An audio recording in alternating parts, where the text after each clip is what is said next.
करने वाले हैं क्लास 10th के सिविक्स का चैप्टर 2 दैट इज़ फेडरलिज्म। हम इसमें देखेंगे फेडरलिज्म होता क्या है। फर्स्ट चैप्टर में हम देख चुके हैं power sharing, then second chapter में फेडरलिज्म।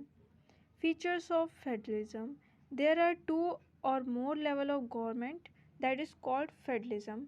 फेडरलिज्म का मतलब होता है कि हम अपनी पावर को कई लेवल्स में डिवाइड करते हैं, उसमें कई टायर में। कोई भी गवर्नमेंट हो, एक दो तरह की गवर्नमेंट होती है, एक यूनिटरी होती है, एक फेडरलिज्म होती है। यूनिटरी होती है कि वो पूरा टोटल कंट्रोल करती है, एक उसका डिवीज़न ऑफ पावर शेयरिंग नहीं होता है। बट जो फेडरलिज्म होती है उसमें कई टायर की गवर्नमेंट होती है, उसमें उसका पावर डिवाइड होता है। Different tiers of government govern the same citizen, but each tier has its own jurisdiction in specific matters of legislation, taxation, administration. जो यहाँ पे जो गवर्नमेंट होती है कई टायर में डिवाइड होती है, कई फॉर्म में होती है, बट उनका जो स्पेसिफिक जो उनका वर्क होता है वो मैटर करता है लेजिस्लेशन, टैक्सेशन एंड एडमिनिस्ट्रेशन, किसी ना किसी स्पेसिफिक मैटर पे। क्यों और जो उनकी पावर्स होती हैं या फिर जो टायर होते हैं सेम सिटीजन को गवर्न करती हैं, but each tier has its own jurisdiction. हर एक टायर का खुद का एक जुरिडिक्शन होता है, एंड चाहे वो specific matter of legislation, taxation, administration. The jurisdictions of respective levels or tiers of government are specified in the constitution. जो हर एक लेवल की या टायर की गवर्नमेंट होती हैं वो स्पेसिफाइड इन द कॉन्स्टिट्यूशन होती हैं। Require the consent of both level of government. Court have the power to interrupt the constitution and the power of different level of government. जो court होती है supreme court, वो किसी ना किसी power को इंटरप्ट कर सकती है, and the interrupt the constitution, constitution में भी कुछ ना कुछ इंटरप्ट कर सकती है। With regards to the power of different level of government, an ideal federal system has both aspect, mutual trust and agreement to live together. कोई भी आइडियल फेडरल सिस्टम में दोनों एक्सपेक्ट होते हैं, mutual trust and agreement to live together. The first route involves independent states coming together on their own form a bigger unit.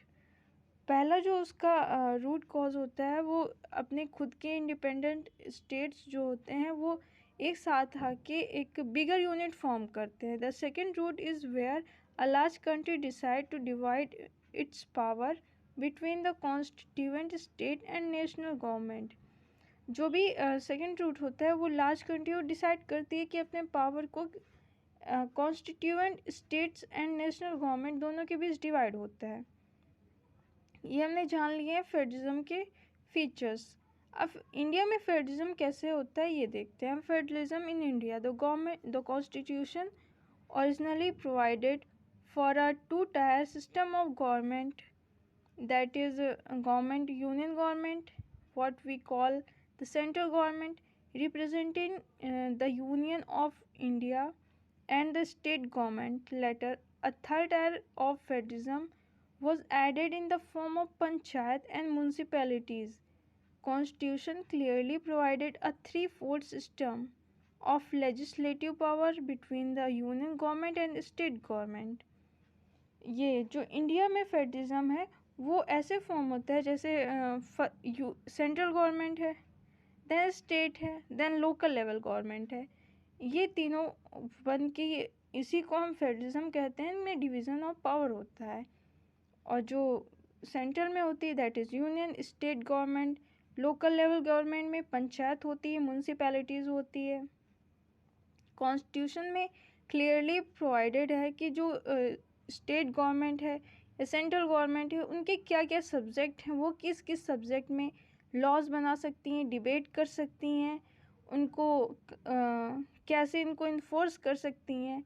Union list, वो कई list दी गई है हमारे कॉन्स्टिट्यूशन में, that is union list.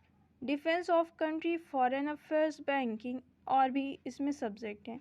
Union list में ये subject ये होते हैं जो कि सिर्फ सेंट्रल गवर्नमेंट इस पे काम करती है। जैसे हमारे डिफेंस में डीआरडीओ है, दैट इज़ डीआरडीओ, या फिर कोई भी डिफेंस रिलेटेड हो, आर्मी, नेवी, एयरफोर्स, ये सारा कंट्रोल सेंट्रल गवर्नमेंट के पास होता है। और कोई फॉरेन अफेयर्स, कोई भी देश के कोई भी एक्सपोर्ट इंपोर्ट करना हो या फिर बैंकिंग से रिलेटेड हो, ये सारा हमारा सेंट्रल गवर्नमेंट देखती है। स्टेट गवर्नमेंट के पास जो सब्जेक्ट होते हैं वो होते हैं पुलिस, ट्रेड, कॉमर्स, एग्रीकल्चर।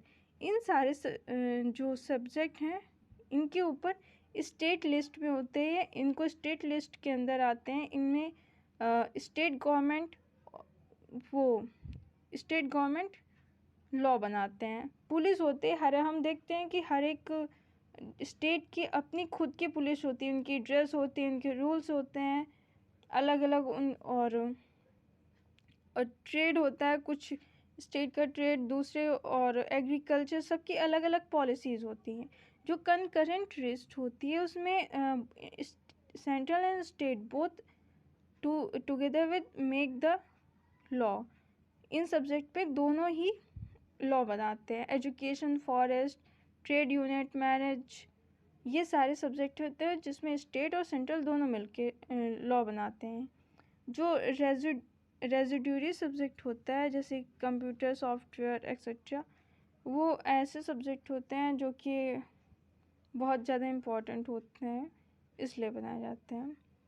ये स्टेटमेंट यहाँ पे गलत दिया गया है। अब पहले तो जम्मू कश्मीर हमारा स्टेट नहीं था, वो मतलब स्टेट के अंदर कंसीडर किया जाता था, बस it has its on constitution. जब से आर्टिकल 370 हटाया गया है हमारे कॉन्स्टिट्यूशन अमेंडमेंट के थ्रू, तब से जम्मू कश्मीर जो है हमारा यूनियन टेरिटरी बन गया है और उसका जो कॉन्स्टिट्यूशन है वो ख़त्म हो चुका है। अब देखते हैं next topic, decentralisation in India. Decentralisation का मतलब होता है कि जो होता है कि जो पावर होती है उसको हम कैसे हम उसको डिसेंट्रलाइज करें। When power is taken away central and state government and give to local government is called decentralisation. जब हम सेंट्रल या स्टेट गवर्नमेंट की से पावर लेके हम लोकल गवर्नमेंट को देते हैं उसे डिसेंट्रलाइजेशन कहते हैं। The basic idea behind decentralisation is that there are large number of problems and issues which are best settled at the local level.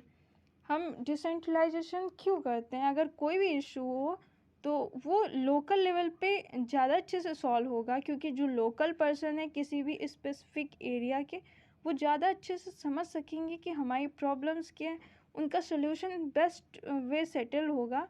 इसलिए पावर का डिसेंट्रलाइजेशन करना ज़रूरी है। और local government get constitutional importance in democracy, और ताकि local government को भी कॉन्स्टिट्यूशनल इम्पोर्टेंस मिले डेमोक्रेसी में। एंड रिप्रेजेंटेशन ऑफ वुमेन में also increased with this role played by. जो डिसेंट्रलाइजेशन पावर होती है उसमें वुमेन का भी रोल काफ़ी स्ट्रॉन्गर होते जा रहा है। वुमेन भी अपने लोकल लेवल पे डेमोक्रेसी में काफ़ी अच्छा परफॉर्मेंस कर रही हैं, उनको भी काफ़ी अच्छी अपॉर्चुनिटी मिल रही है कि वो अपने लिए बेस्ट करें या फिर एक अच्छा एग्ज़ाम्पल सेट करें, और जो सोसाइटी है उसको एक डेवलप सोसाइटी की तरफ ले जाएं, तो वुमेन बिकम मोर स्ट्रॉन्गर। अब इस चैप्टर से रिलेटेड कुछ क्वेश्चंस हैं जो कि आपके एग्ज़ाम के पॉइंट ऑफ व्यू से काफ़ी इंपॉर्टेंट हो सकते हैं, तो उन क्वेश्चन को मैं रीड कर दे रही हूँ। What do you mean by federalism? ये 1 मार्कर के लिए काफ़ी इंपॉर्टेंट है। What do you mean by jurisdiction? How many list we have related to legislative powers? हमारे लेजिस्लेटिव पावर्स में कितनी लिस्ट है? What do you mean by decentralisation? Decentralisation का मतलब क्या होता है? What is the main difference between federal form of government and unitary form of one? Explain with example. ये मैंने शुरुआत में ही बताया, फेडरल एंड यूनिटरी दोनों अलग अलग होते हैं। यूनिटरी का मतलब होता है कि जो एक ही लेवल ऑफ गवर्नमेंट होती है वो वही पूरे देश को रूल करेगी, लेकिन फेडरल में होते हैं different level of, more than 2 level of government.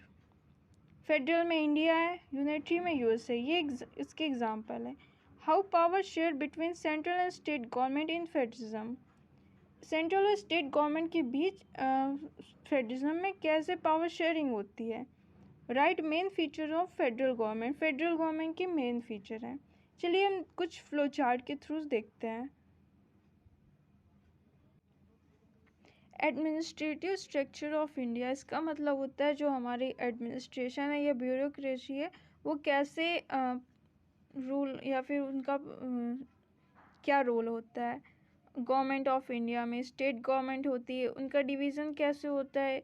जो डिवीज़न होता है उस डिस्ट्रिक्ट होते हैं, दैट इज़ अ ब्लॉक होता है, देन सिटी होता है। और डिस्ट्रिक्ट में भी जिला परिषद होता है, उसमें म्यूनसिपल कॉरपोरेशन होता है जिसे महानगर पालिका कहते हैं। म्यूनसिपैलिटी होती है जिसे नगर पालिका कहते हैं। सिटी काउंसिल होते हैं जिसे नगर पंचायत कहते हैं। इन सबको मिला के वार्ड्स क्रिएट होते हैं। एंड ब्लॉक में तहसील होता है, दैट इज़ अ विलेज, इसमें ग्राम पंचायत होते हैं। ये इंडिया का एडमिनिस्ट्रेटिव स्ट्रक्चर होता है। Government of India, central and union government, इसमें क्या डिवीज़न होता है। जो लेजिस्लेटिव होती है, जुडिशरी होती है, एग्जीक्यूटिव। एग्जीक्यूटिव में क्या होता है, consist of president, vice president and cabinet minister. इनका क्या रिस्पॉन्सिबिलिटी होती है, to pass the law made by the legislature. जो लेजिस्लेचर लॉ बनाती है उसको पास करना इनका काम होता है। वो पास कैसे होता है, विद मेजॉरिटी। एंड लेजिस्लेचर का काम क्या होता है, legislature of parliament consist of Lok Sabha and Rajya Sabha. दो होते हैं, दो सदन कहते हैं, जिसे लोकसभा जो हमारा होता है वो लोअर हाउस होता है and Rajya Sabha is upper house. इनकी रिस्पॉन्सिबिलिटी क्या होती है, टू मेक लॉज, कानून बनाना होता है। जुडिशरी क्या होती है, consist of Supreme Court of India. Responsibility क्या होती है इनकी, to solve conflict between executive and legislature, other public related matter और कॉन्फ्लिक्ट। इनको जो लेजिस्लेचर और एग्जीक्यूटिव के बीच जो भी कॉन्फ्लिक्ट है उनको सॉल्व करना और अदर पब्लिक रिलेटेड कॉन्फ्लिक्ट को भी सॉल्व करना होता है। ये हो गई पूरी फेडरलिज्म की बात। फेडरलिज्म हमने चैप्टर पढ़ लिया है। फेडरलिज्म के क्या फॉर्म्स होते हैं, उसके फीचर्स क्या होते हैं, डिसेंट्रलाइजेशन कैसे होता है, इंडिया में कैसे फेडरलिज्म है, और यूनिटी ऑफ फेडरलिज्म के बीच डिफरेंस क्या होता है। तो ये चैप्टर यहीं पे ख़त्म होता है, एंड होता है। अगर आपको कोई भी डाउट है तो कमेंट करके बताइएगा, और वीडियो को लाइक कीजिएगा, चैनल को सब्सक्राइब कीजिएगा। Thank you.